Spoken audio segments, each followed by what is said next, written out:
Gervonta Davis say you need the money. Shit. What's going on with you and Gervonta? If I'm a boxer, he a boxer, you a boxer, we all need the money. I ain't doing it for free. Thank you. What if Gervonta said, hey, I'll come up to 154. I'll come up to 154 while you talking. Oh man. You go to you'll fight Gervonta at 154? I wish him the best. That's all I'm gonna say. No, when people, what I got from that is he's a hater. If you don't know me as a person, let's say you don't like me, you don't know me, you feel me? And I don't give a fuck. Him. If everybody including Will, I mean, Will, fuck. Question for you. In boxing, there are levels, and Terence "Bud" Crawford just reminded everyone exactly where he stands. During a recent live conversation, he didn't just lightly criticize Gervonta "Tank" Davis, he completely flipped the narrative. What started as a relaxed interview quickly turned intense as Crawford openly questioned Tank's recent performances, his growing reputation, and even the credibility of his last victory, turning a simple chat into a direct challenge. Tank said I was a meat lover. He came in, he was like, oh, this guy, you a meat lover. But Tank would never even think about hesitating to come up to 154. What about 47 though? Yes, if he get to pick his opponent. If Tank get to pick his opponent, he would do it. But Tank would never come from 35 to 54. Y'all got into it on social media around that time. Y'all was doing the back and forth shit. Is that just you being competitive, like when that happens? Or Man, is it I just really don't like that dude. You know? Why though? Cause I just don't like him. Like I really don't like him. I don't like. It's not your cup of tea. That's just not your. I don't like nothing about him. No, I don't like nothing about him. I just feel like he just one of these little arrogant little dudes that's using what he got to shield him. Like he got a lot of security guards around him, and he know, he in the limelight and stuff like that. But in certain situations, he wouldn't be acting like that. Do you like him as a fighter though? Yeah, he's a damn good fighter. Yeah. I respect him as a fighter. Yeah. He definitely got skills. He got power. He got tremendous boxing ability, but like his core personality and his ways. This wasn't casual fight talk, and it was a clear message. Crawford made it obvious that he's aware of the hype surrounding Tank. He's heard all the talk, and he's simply not impressed. In his view, Tank has been avoiding real danger in the division, and Crawford's words added serious heat across the lightweight scene. If anyone thought their tension had cooled down, this interview proved otherwise. The room itself felt shaken by what was said and implied. You said going out on 3 fights. You know the last 2 fights you want to go out on? Yeah, the last fight you want to go out on. Like, who? Do you have anybody in mind?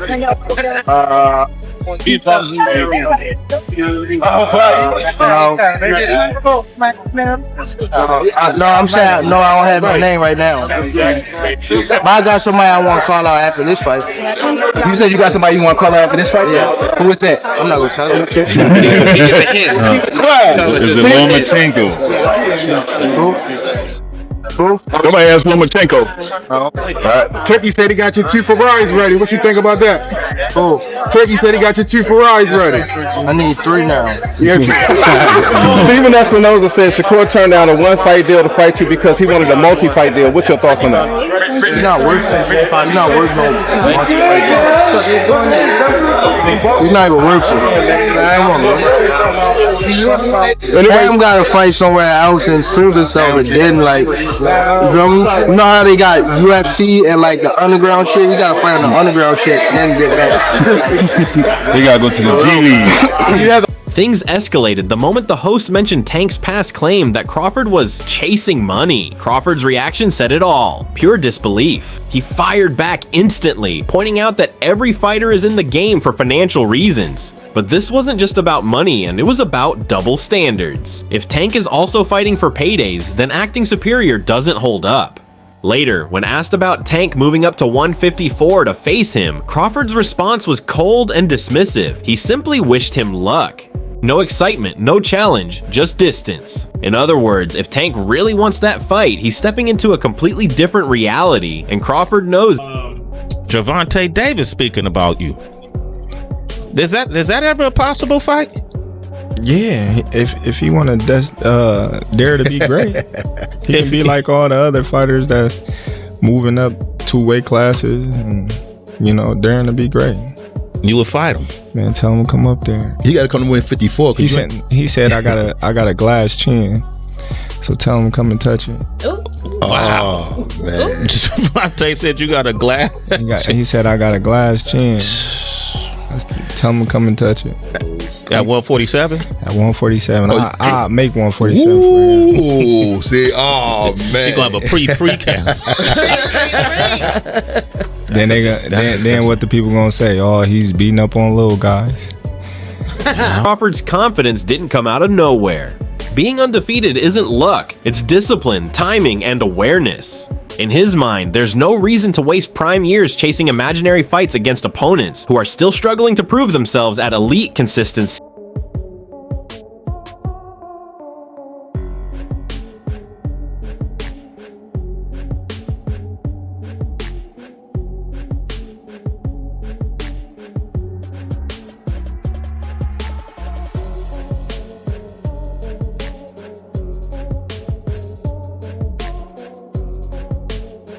Then the tone shifted again.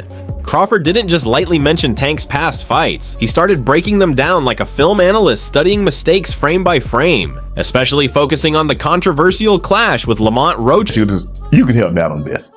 This last fight, Roach and Gervonta. Have you ever seen anything like that? Man. I mean, you can't take a knee. That's a knockdown. Because I saw Floyd break his hand hitting the guy and took a knee, and they gave Floyd an 8 count. So I'm trying to figure out how Gervonta avoided that. And then I'm trying to figure out how he got his guy come up to the top of the ring and wipe grease out his eyes. They do that now, bud. I guess that's part of the new, you know what I mean, boxing era. When you saw that, tell me when you saw this, you saw him. He highlighted the moment. Tank went down on one knee, something many believe should have been ruled a knockdown, and questioned why it wasn't officially scored. He also pointed out the unusual ringside interference where Tank's team stepped in to wipe his face during the round, raising serious questions about procedure. Even the referee came under indirect scrutiny as Crawford described how the count began and then suddenly stopped in a way that didn't feel natural. To him, these weren't small details. They looked like serious inconsistencies that deserved answers. And then you see he go to the apron and this guy come up to the top of the ring. Well, he's like, hold on, what's going on? I'm just as confused as you. I said, huh? I was just like, oh, that's crazy. And Steve Willis, a great referee. He is. And he started counting and then stopped it. Like, they said, hey, you better stop counting. Wow. They don't do that again. Crawford didn't hold back on the outcome either. In his opinion, without that disputed moment, the fight would have gone the other way. He felt Lamont Roach did enough to win, which is rare honesty coming from an elite champion. But that's Crawford. No politics, no image protection, just his honest read. He also suggested Tank underestimated Roach, and that overconfidence nearly cost him everything to the fight. Most fans expected Tank to dominate easily, another highlight reel finish and a routine win. Instead, Lamont Roach changed the entire script. From the opening rounds, he applied pressure, stayed sharp, and refused to back down. The fight's turning point came in round 9, when Tank dropped to a knee after a clean combination. Many saw it as more than a slip. It looked like a clear scoring moment that changed the entire rhythm of the bout. How is this not a knockdown? Tank Davis was just exposed, man. What is going on in the sport of boxing, man? KDB Sports and Entertainment. I wasn't relying on that. I was relying on what I was doing, and I think I was taking control. I think I was landing more shots. I think I was landing more power shots. And I thought I was doing my thing. So I'm not really that frustrated about. Crawford wasn't alone in his opinion. Other major boxing voices, including promoters and analysts, also publicly stated the same thing, that the moment should have been ruled a knockdown without question. My opinion, it was a great fight. It was a close fight. Depending on what they do with that decision of taking the knee, depending if the commission reverses the decision, or if I think the draw was meant to be. So I like the draw. No, if you take the knee, man, if you take a knee in the 90s or in 2000, you're taking a point off. That's the bottom line. You're taking a point off. I don't know what happened with the referee. Maybe he was a little starstruck. Maybe he was a little, because he loves Tank. He loves New York. He loves the big lights. The referee with the eyes, he's like, a point should be deducted if you take a knee. It's a fact. It's in the rule book, right? The fact that they didn't take it away, then that's where the controversy is, right? It's not, did Gervonta get hit? Was he dazed? Who knows? Only he knows. But what I saw, when you take a knee, that's an automatic point. That's just the rule. This is not basketball. This is not, this is not basketball where, wait, hold on, my ankle hurts. Hold on, let me take a timeout. You don't take timeouts in boxing. It just doesn't happen. Whether he had something in his eye or not, you have to fight. There's 3 minutes to fight. So if you take a knee, if you go to your corner, the rules are the rules. And I don't know what New York is gonna settle on, but the rules are the rules. That night, I haven't watched the full fight. One thing that's kind of baffling is that it wasn't a knockdown. Look, he wasn't hurt. There's no doubt about that. But if you take a knee in the fight and you touch down, whilst punches are being thrown, it has to be a knockdown. I've heard some people saying, that, he should... Single decision changed everything. The fight's momentum shifted, and many believe it played a key role in preserving Tank's undefeated record, whether intentionally or not. The hardest punch I ever faced. No. And I ain't shitting on him or nothing like that. He can punch. But Jonathan Oquendo, he's from Puerto Rico. Bro, he got bricks in his hands, bro. I lie to you not. He punch hard. I ain't gonna lie. He hard him. There's also history behind the matchup. Tank and Roach knew each other from their amateur days in the same region, which added another layer to the fight dynamic. Familiarity may have played a role in how Tank approached the bout. Gervonta Tank Davis just been released to the public. We know now, December 14th, Houston, Texas, he's going to be facing a very tough opponent in Lamont Roach. Can you tell us a little bit about the history between them two? Oh man, they've been knowing each other from the amateurs, silver gloves, everything. They grew up actually together,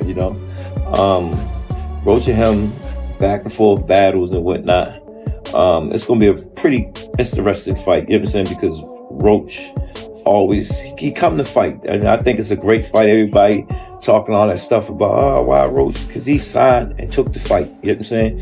And it's good for the community. But Crawford made one thing clear. Amateur experience means nothing at the professional level. This is a different world entirely, where reputation alone doesn't protect you. If Tank believes he can rely on past familiarity or status, he's underestimating what the pro game demands. He would never even think about to come up to 154. What about 47 though? Yes, if he get to pick his opponent. But Tank would never come from 35 to 54. Y'all got into it on social media around that time. Is that just you being competitive, like when that happens? Or is it I just really don't like that dude. Why though? Cause I just don't like him. I really don't like him. That's like just not your cup of tea. That's just not your. I don't like nothing about him. I just feel like he just one of these little arrogant little dudes that's using what he got to shield him. He got a lot of security guards around him, and he's in the limelight and stuff like that. But in certain situations, he wouldn't be acting like that. Do you like him as a fighter though? Yeah, he's a damn good fighter. Yeah, but his core personality and his ways. One of the most talked about parts of the interview came when Crawford questioned the entire boxing ecosystem. He listed top names: Teofimo Lopez, Vasiliy Lomachenko, Shakur Stevenson, Tank Davis, Ryan Garcia, and Devin Haney, and pointed out how these potential mega fights still haven't happened. In his eyes, too many dream matchups are being delayed or avoided, and he directly linked it to politics controlling the sport instead of competition. I think all of them should fight. You know. I mean, you got Lopez, Teofimo, you got Lomachenko, you got Shakur, you got Tank, you got Garcia. You got 5 guys. That's a nice little. Devin Haney, yeah. You got 6 guys. Don't nobody want to fight nobody? I don't know. I think they all should, you know, be fighting each other. Well, so what we got going on? Politics. Bro, if Shakur and Haney and Tank, if all of them leave, if they retire with undefeated records, that's some bull jive. That's some straight up, and you know it too, bud. Ain't no way those guys should have undefeated records. If they're out in their prime and they damn near in the same, no, ain't no way. Crawford warned that if elite fighters retire without facing each other, it would leave a lasting stain on this generation of boxing. His mindset was simple. If you're at the top, you should fight the top. He even admitted he doesn't want to be remembered as someone who avoided challenges or protected an undefeated record at all costs. For him, real greatness comes from competition, not protection. Ryan Garcia and Tank, they talk about they might fight again, blah, blah, blah. There was a lot made about this rehydration clause. You don't have that. If I'm not mistaken, I don't think you have this in this one. So theoretically, he's supposed to come in at 168. Not in the fight, he might be 180, 185. You cool with that? I had sat down with Oscar, and Oscar said he think the rehydration clause had a lot to do with why Ryan didn't defeat Gervonta. What do you think? I think 2 things. I'm gonna say 3 things. I think Ryan had an injury already previous in training. I think the weight did have an effect on him, because when you see him with Devin, he was totally different. Oh yeah. He also touched on deeper issues in modern boxing, including weight manipulation and rehydration tactics. Without naming anyone directly, he pointed out how fighters can rehydrate far beyond their fighting class, creating uneven advantages. In his view, these loopholes are weakening the sport's fairness. And beyond any single fighter, he believes the entire division structure is becoming overcrowded, complicated, and controlled by systems that don't always favor pure competition. How you feel about that fight? Is it even possible at a catch weight? There ain't no catch weight. You come up to 47. You're not even entertaining the catch weight?